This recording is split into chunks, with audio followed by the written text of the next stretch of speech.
Good morning and welcome to the Signs of Tarot. My name is Michelle. I'm an intuitive tarot reader out of Las Vegas, Nevada. Welcome to the channel. If you're new, please do me a favor, go down to the comment section and let me know what city or state or country you're watching this from. If you're an existing subscriber, welcome back. So happy to have you here. I'm doing a collective reading. It does not matter what zodiac sign you are, what month you were born, what date you were born. If there's a message for you to connect with, you're here for that reason. I'm going to dive right on into the reading. We open up with the silver birch. I love this tree. I could spend hours talking about this tree and the spiritual meanings of this tree. It is nicknamed the Lady of the Woods because it reeks sexuality, sensuality, divine femininity. Birds and bees are attracted to this tree year-round. But if we look at how it is depicted in this card, you will see you're at the end of a tunnel and it's a little bit blurry out there. So we open up this reading with this card that really symbolizes you are at the end of a tunnel. You're getting ready to step into a whole brand new experience of sensuality, intimacy, sexuality, and you are like sonar, sending those vibes out to you, not only to romantic potential partners, but friends, co-workers, mentors, business clients. You are stepping into this brand new year. I am reading this the first week of the new year with such radiance that you're going to find a lot of people are attracted to you. This is the card, when I get this card, that I just say, be careful when you're in the grocery store or at a shopping mall, because people are looking at you and you don't even know that they're looking at you. What's also amazing about this silver birch card is this is the tree that they used to shave the particles from the bark of the trunk, and it became the first paper.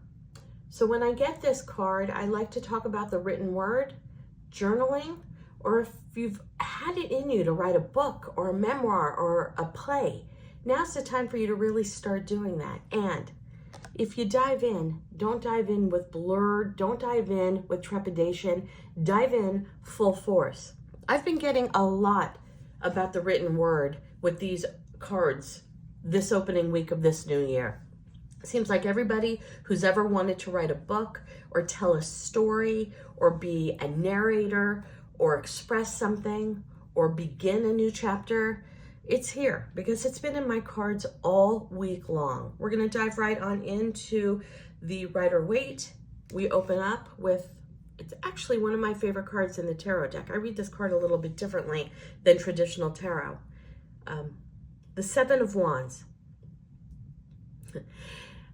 I'm laughing because what this card means to me is it's time for you to step into the spotlight, command control over your life, and use your power and your voice to make the next step for yourself. When I get this card, I say, are you ready to run for a political office?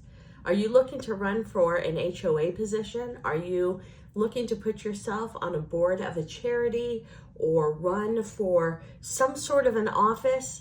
This is taking command of a thought process that you want to get out, and you want to lead a team for that thought process.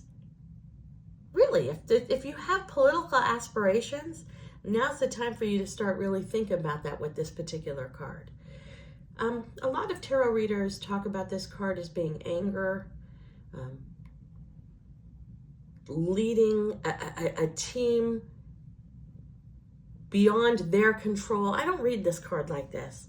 To me, this is a very strong card about self-worth, self-understanding, and self-care. It's you taking command of who you are and where you want to be, regardless of what the group mentality is. This is you taking a stand, even against people that you truly care about, love, respect, but normally you kind of stay in the background. You let them speak, you let the others lead. This is you turning a corner at the beginning of this new year to take command of where you are going. I love this card.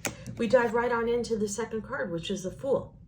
Well, if you're a Beatles fan the way I am, then listen to The Fool on the Hill by the Beatles, one of their earlier songs. You'll realize that the song was written about this tarot card. But more than that, the Fool isn't the Fool. The Fool is actually the smartest card in the deck. Why? He realizes that he has to give up a lot to the universe. This is the card, the Zero Arcana, before we start the real tarot deck, where the Fool says, fuck it. There are certain things in life I really don't have control over. It's time to trust the process and allow the universe to take me to the next step. If you see, the Fool is not even looking down. He gets pushed off of the cliff by the universe. Now, we don't know if that cliff is 10 feet or 100,000 feet, but the Fool doesn't care. He has such conviction in the universe, God, source, intuition, powers that are higher than he is, that he allows to be pushed off the cliff, knowing it's divinely guided for him to take his next step for his path. There's no fear in his eyes. There is calmness, contentness. Sometimes when we give it up to the universe and say, trust God, just allow things to flow the way the universe needs it to flow. Look at how calm he is.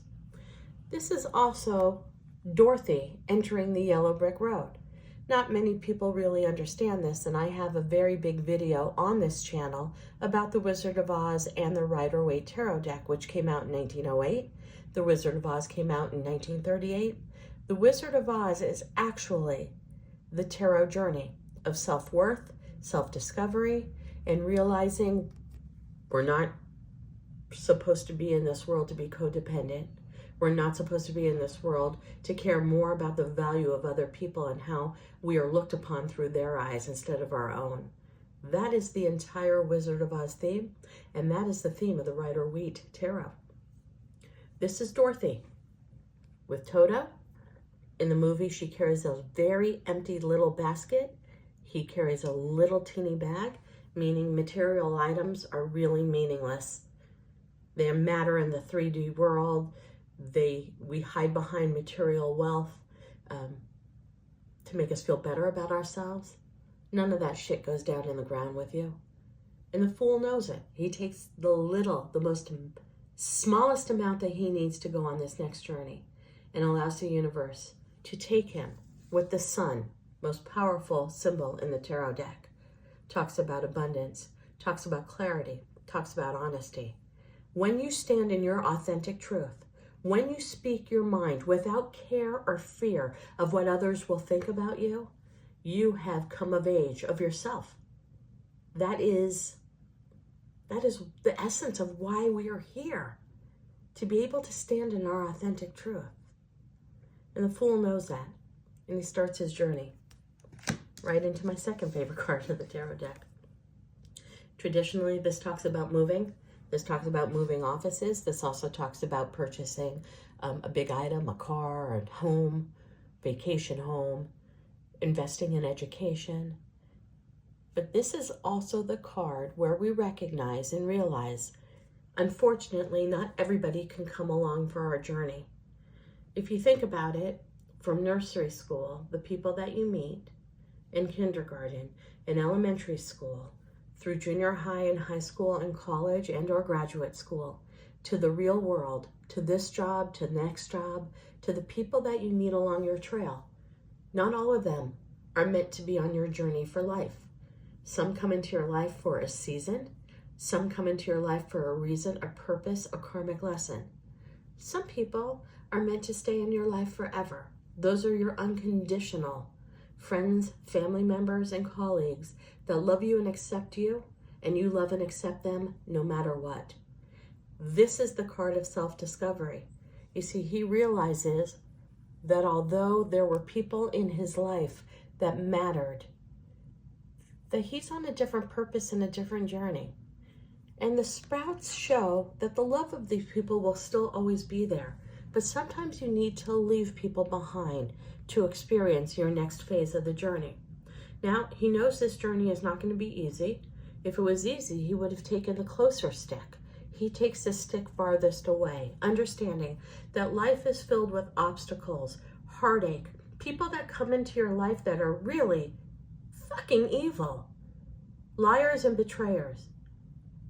But that the goal in life is to navigate through all of these obstacles, break free from all these people, learn lessons along the way to live your most true, authentic, beautiful self. He's looking on the horizon. Let's look back to back here.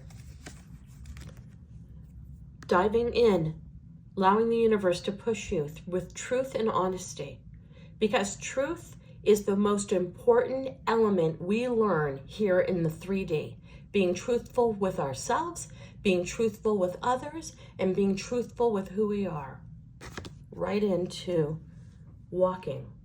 Now, the majority of these pictures in the Rider-Waite, the main protagonist in the card, the sun is behind them, meaning they have gone through a hard situation to learn the truth about themselves or the truth about others.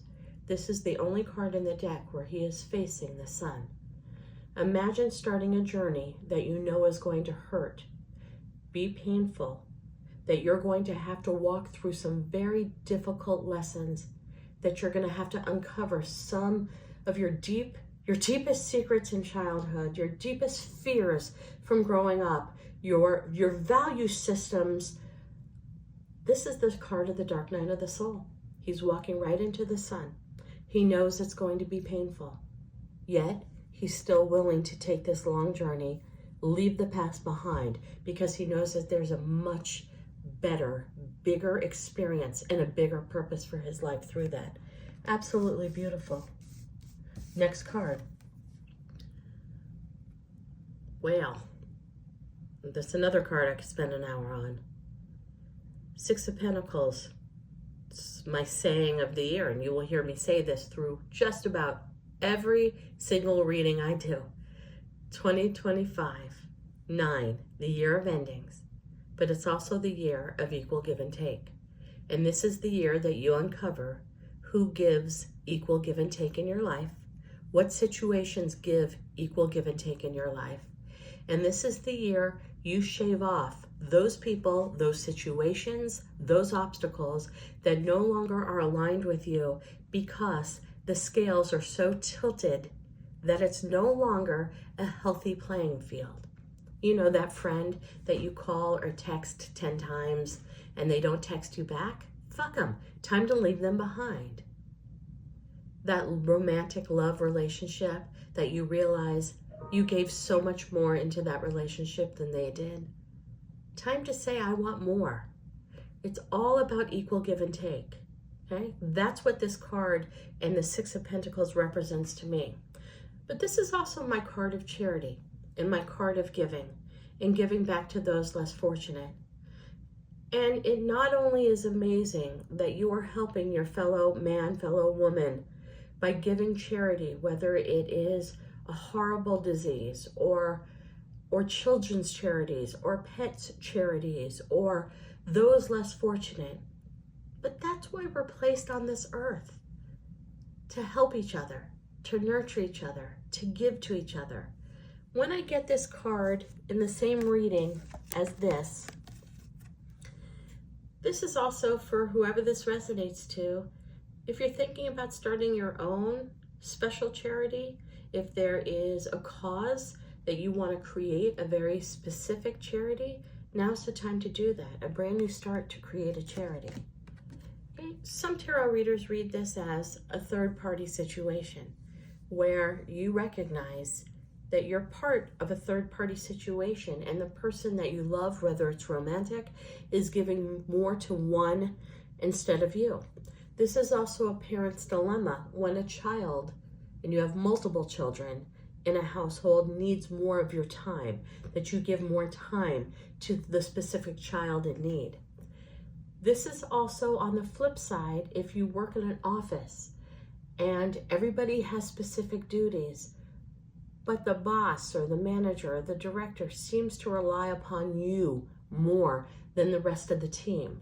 and your time is being eaten up by that because you're the one that they rely upon. This is you understanding where time is being spent. This is also you making that choice of where your time is going to be spent. Okay? This is also raining money. So, that old saying, the grass grows where you water it. Plants in the garden grow where you water it. Where you invest your time, the money will come. Remember that. Heading into an amazing card, the Star, sign of Aquarius. We're heading into Aquarius season right around the corner. This is about you making the choice to become vulnerable. Start by grabbing your journal, grabbing a piece of paper,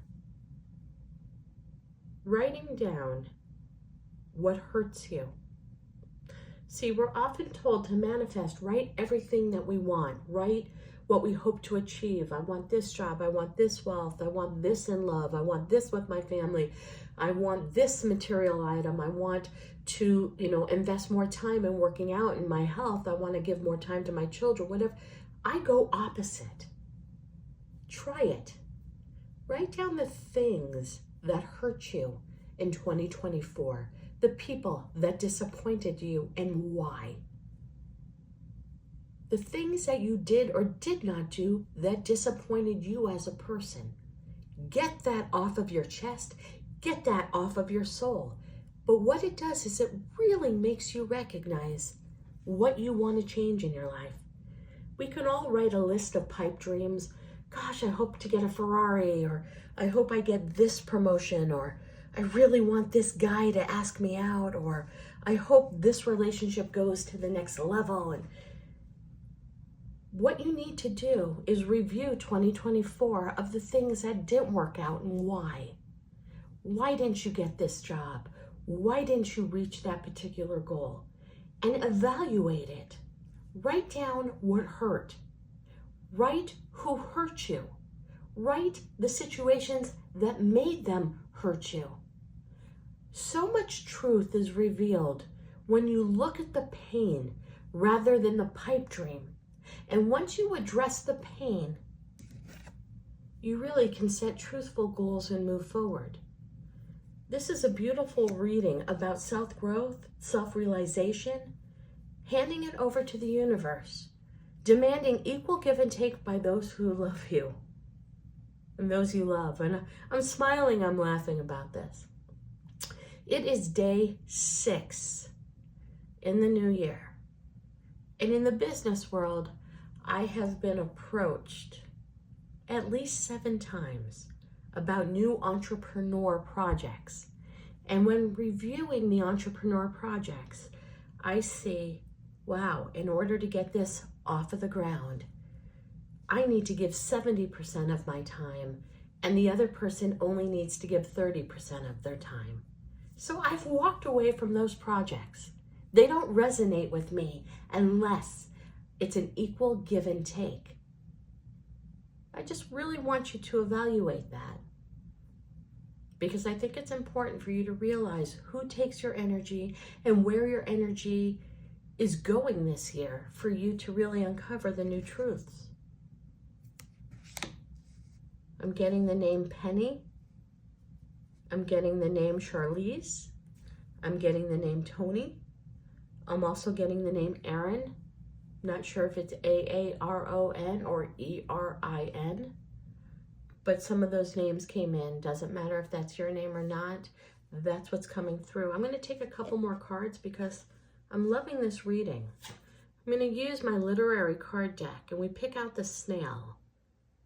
Well, I'm not a mathematician and far from it, but the snail in the snail shell is supposedly, in some mathematical formula, the number 3, which is one of the most holy numbers out there. You think about the Bible, the Holy Trinity, the 3 stars, the 3 wise men. But 3 is also a number that can't be divisible by itself. if I'm even talking mathematical terms, then I should just run away from that. But what's also fascinating about the snail, yes, we know the snail is slow. It makes it to its destination. It goes slow and it savors every single step along the way. The snail is the representative of being present in the moment. The snail doesn't care about mile 2, mile 3. The snail is just concerned with making it to its next step. So it remains completely in the present, which is important for all of us. But it's also the shape of our inner eardrum. So whenever I get the snail as a symbol in any of my tarot cards, I say in the next 30 days, you're going to hear something that really might be an awakening moment for you. It could be a job offer that you didn't know was out on the table. You can also overhear something, and I'm going to take a few more cards on this. Along a way to truth that you've always known intuitively, but now you hear something that reaffirms that your intuition was very clear about it. Now, it's kind of tough. Sometimes we hear things that we have swept under the table. What do you mean my ex is dating that person? You kind of knew it, you felt it, but now you hear it. What do you mean they're giving that promotion to somebody in the office that I feel has less qualifications than me? It's finally hearing it, okay? But also, when I get this card, I say, I'm giving you permission to eavesdrop. You know, bringing the tarot language, which is 7,000 years old, into 2024. We all hang out at restaurants. We all hang out at public places. I'm giving you permission to eavesdrop. If you're at a bar, restaurant, if you hear somebody on the phone, there's a message for you in hearing what they have to say. Now, take it where it resonates. That's something that's going to happen in the next 30 days. I'm going to take a couple more cards here. I don't want to let go of this reading. I'm loving it. Pond. There's a hidden gem for you around the corner. Do you know how many hidden golf balls are in that pond that we don't know about? Now, we can metaphorically speak, that was a dream that was missed. Okay, but I don't get that. I get that the pond hides amazing things that we don't know what is around the corner. Promise me this, though. You won't get caught up with going around and around and around and around the pond. But if we understand that there's hidden gems within the pond, especially with these lotus flowers that are popping up from nowhere. The lotus flower is always something I've studied. You know, seeds are dropped by a bird, and the lotus seed is very heavy, and it spirals down to go to the bottom of a lake, a pond, a swamp. And it slowly opens up as it creeps back up to the top of the water.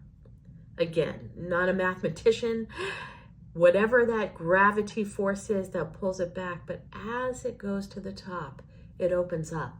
So all of a sudden you see a flower floating on top of the water, and you're like, how did that happen overnight? It didn't happen overnight, it happened over years.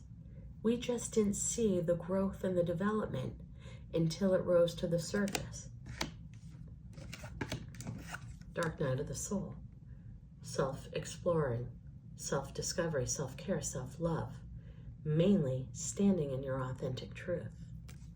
Take a final card from the literary deck. The Lion. Sign of Leo. I call this summertime, but this is the noble card. The lion leads the forest. It's the king of the jungle. It's nice to have it resonate with my opening tarot card. It's taking command of your life, taking command of who you are, making choices for yourself based upon your own value system. This is the epitome of no longer giving the shit about mob mentality. It doesn't matter what the group thinks or the group consensus. What matters in this one life you have to live is what you think. Have the strength to not care what others think and move forward in the path that best suits you. Those who are meant to remain on your path will cross your path. Those who don't agree with you will be dropped off because that's the natural law of order. I loved this reading because it's all about self-growth. self-expression, and self-value.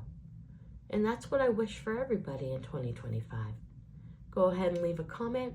There's a lot of information in my notes inside the comment box or wherever that thing is. I also do personal readings, and if you are in the Las Vegas area, I am at Grape Street Wine Bar in downtown Summerlin each and every Tuesday night, hosting a spiritual happy hour that is so much fun. What is more fun than wine and tarot? Come on down if you're in the Las Vegas area. If not, have a beautiful day and namaste.